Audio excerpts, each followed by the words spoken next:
Is there wisdom in gun ownership?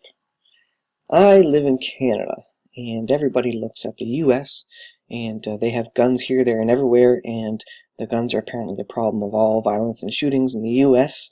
And I think this article gives a good indication of whether. Now, I'm not promoting this as a Christian, but I think the general population in Europe is starting to understand why guns may be helpful for them, and it's maybe an anecdotal sort of thing about whether the Americans have any wisdom in all their gun laws or not. This one is from RT.com.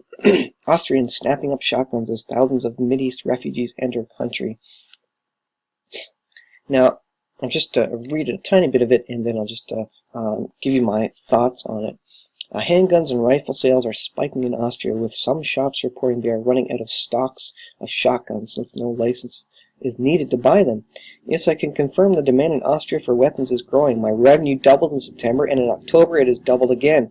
And we are still in October, a gun shop owner said.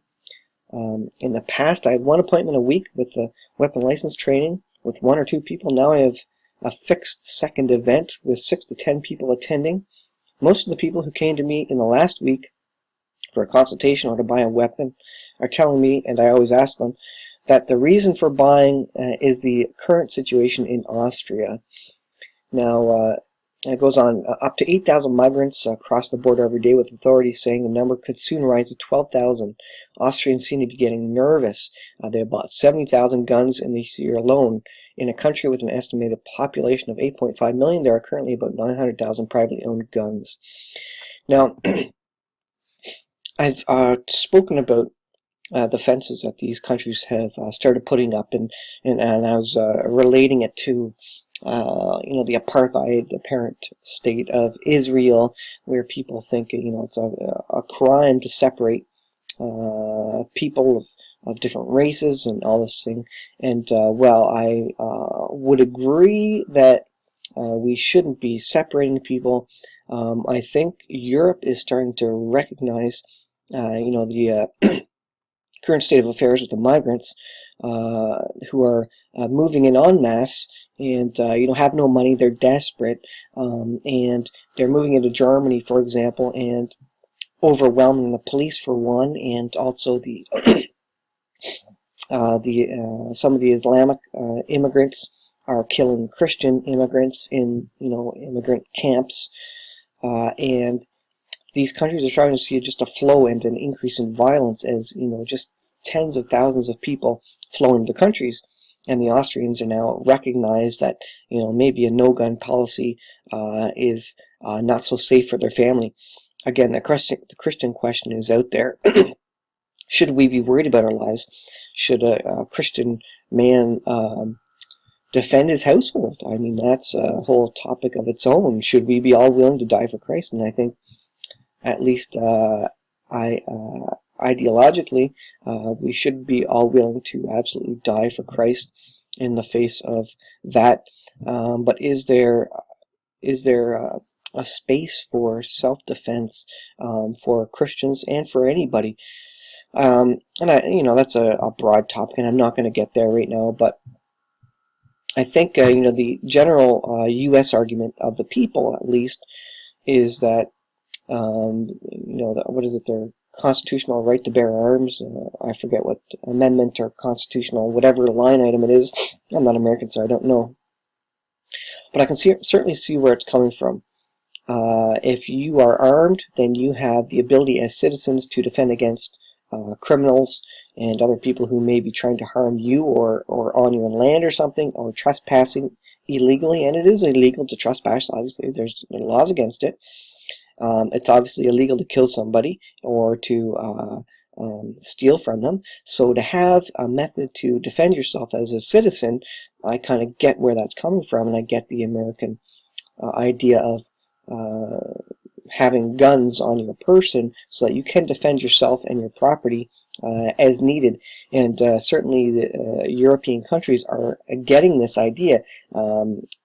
For years and years, the whole country, the world was in a way against the U.S. I know the Canadians always speak down against the U.S. Right to bear arms as citizens, and saying, all as peace-loving people in Canada, we don't need weapons, we just love each other. But I kind of wonder at some point, if we had similar immigrant situation, would Canadians be arming themselves against the popular, politically correct notion that, all of us should be weapon-free? Certainly the American government wants to get rid of weapons of the civilians by suggesting the mass murders and such are all due to civilian weapons that they have to protect themselves. But it also goes towards the long gun registry in Canada. The criminals aren't necessarily using legal guns, and even if you take the guns out of all the hands of the civilians, the criminals are criminals for they're named criminals for a reason, because they don't do things according to the current law. They won't go out and buy certificates. So legislating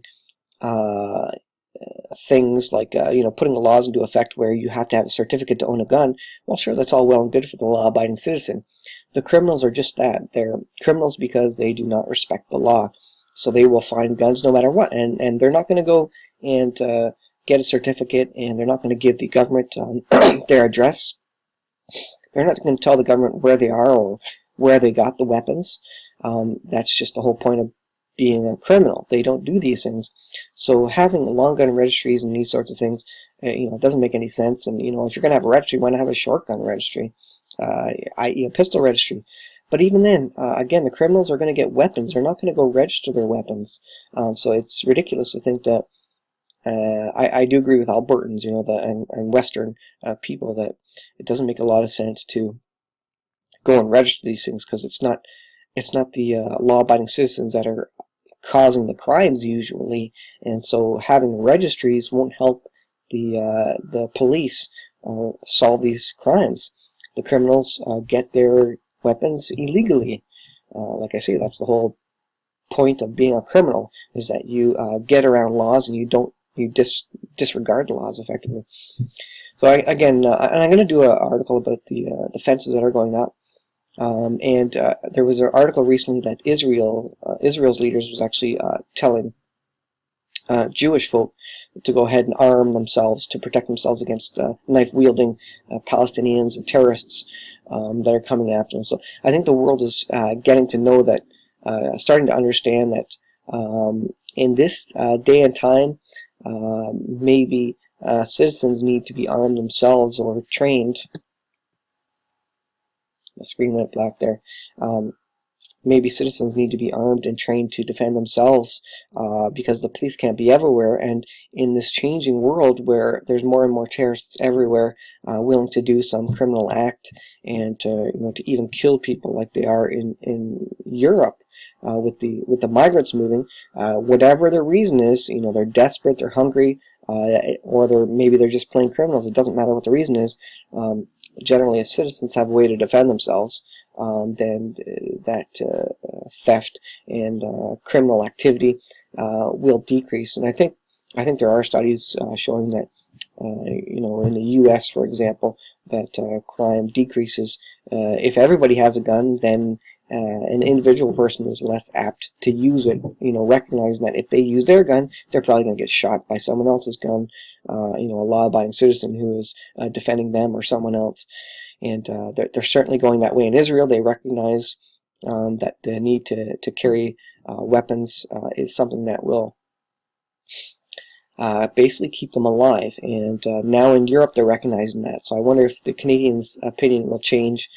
And again, I'm not a big proponent of carrying guns, but if there was that option in Canada, I might be interested in carrying a weapon for self-defense. But we don't really have a need for it in most parts of Canada. Certainly, maybe in the inner city or something.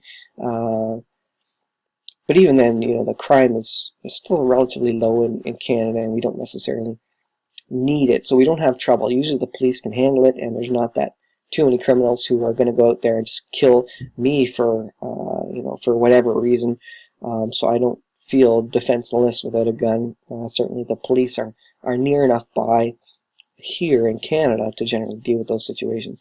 But I think if we had a migrant, thousands of migrants marching back past our houses in Canada, I think we would understand what the Europeans are feeling as it relates to, the interest in holding guns and being able to defend yourself, your land, your family, your food stores, because maybe you don't have a lot of money. You can't feed 1,000 immigrants, 1,000 migrants.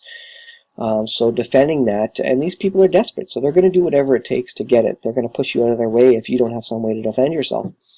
I think that's just the realize. You need to recognize that, realize that.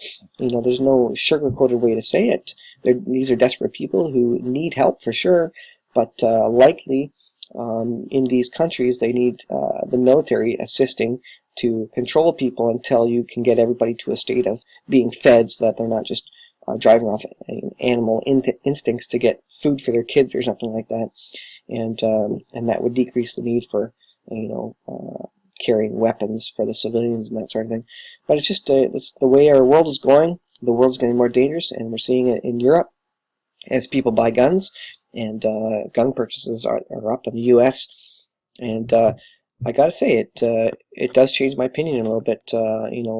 Apart from the Canadian opinion that we should all get rid of our guns. No, I think there's a time and place definitely for owning weapons of some sort to defend yourself against criminals. And I don't think we're there yet in Canada, but I think if I was living in Austria, I would definitely be there. And I think these citizens, it's not that they want to go shoot somebody, it's just that they want to protect their lives. The whole Christian side of it, what should Christians do, is a good question. Maybe it would be a good blog, vlog or a study to look at what Christians do in, say, China or other closed countries as it relates to threats on their life. But certainly an interesting story here. And it's only going to get worse as migrants increase in these countries. And like I read there, the migrants will increase in this case. All right, that's all I had for you. And I just wanted to bring that kind of opinion up there and tell me what you think of it.